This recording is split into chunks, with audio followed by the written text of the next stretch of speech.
Shock ni Elijah. Shock ni Ray. Shock ni Angie. Shock ni Genevieve. Shock ni Daniela. We will tell you the history of different tourist attractions of Baguio City. Baguio, also known as The summer capital of the Philippines, was just one of the 31st tiny settlements established at around 1846 by the early Spanish colonizers in the pine-covered highlands of the Benguet province. Baguio City was known as Cafaguay before. Burnham Park is considered to be one of the most famous parks in the country. It is named after Daniel Burnham, an American architect who was the city planner for Baguio.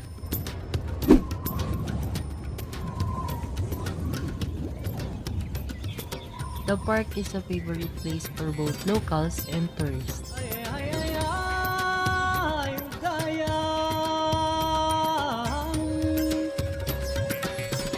The most famous activity in the park is biking.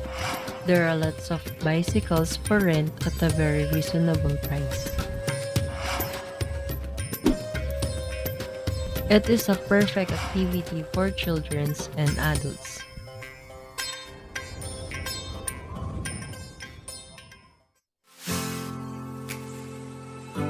Teachers Camp was founded in 1908 as a vacation home for teachers visiting from outside of the city. This ingenious plan, as laid out by Governor William Pack, was formally opened on April 6, 1908. Baguio Teachers Camp by no means has a superb landscape of flourishing grass, panoramic sceneries that are touched with blossoming plants winding around a wooden bridge, and wooden picnic tables amid the stream. A breathtaking labyrinth of tall pine trees, verdant surroundings, and well-maintained paths that serve as a central place to breathe in the fresh air and healthy surroundings.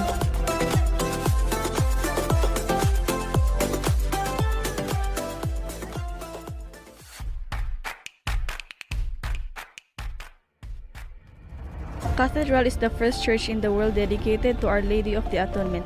Innovations were introduced to the Cathedral Church. The foundations of the right tower had to be filled up with cement to make the ground stable. The majestic Baguio Cathedral stands as a symbol of faith of the Cordilleras. On May 14, 1993, Father Carlos celebrated Mass for the first time on the uncompleted altar. Baguio Museum stands for upholds and embodies the cultural and historical heritage of Baguio City. Inspired by Ifugao architecture, the museum is made of stone and wood, featuring a striking pyramid roof of two huge concrete poles at the stair entrance that resembles a traditional Ifugao home with an elevated floor supported by posts. This time-honored museum was built in 1975 at the corner of Governor Park Road and Harrison Road. It was hit by a major earthquake in 1990 but was rebuilt after a decade to continue its purpose.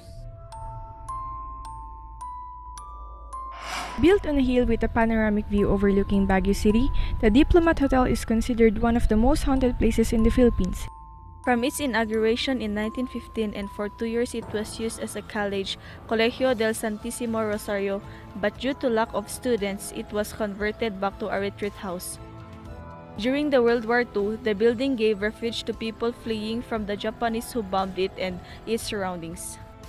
The hotel finally shut down and left abandoned in 1982 when Agpa died at the age of 42.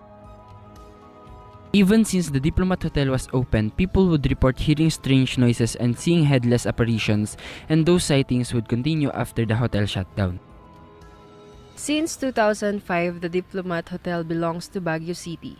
In 2013, it was declared a historical site. Ay, ay, ay, ay, ugaya.